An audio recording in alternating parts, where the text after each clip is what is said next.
which was headlined, Epstein revelations have toppled top figures in Europe, while U.S. fallout is more muted.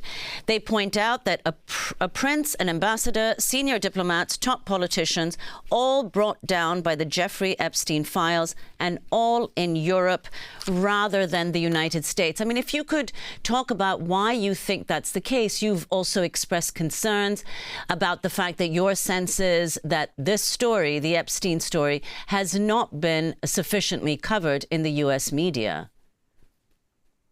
You know, I've been really puzzling over this now for a week, and I've been talking to people and trying to sense check what on earth is going on. And the only conclusion I can come to is that, and this is extraordinary because the British press, we have so many structural issues with it.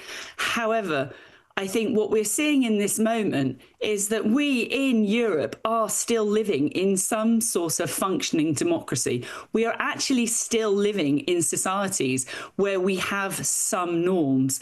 And actually what we are understanding here is that this is a disgrace beyond disgrace, that paedophilia actually is too far, and that we are having some sort of semblance of accountability in public life. And I think the most extraordinary and worrying thing of what is going on in the United States is the scale of normalization that is happening, in which the press is absolutely a structural part of this.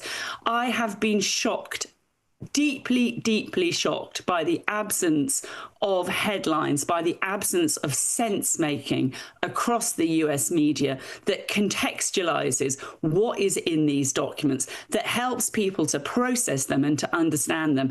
And I think, you know, there is a sort of self-surrendering, self-censorship which is going on in the United States right now. And that I find really deeply worrying.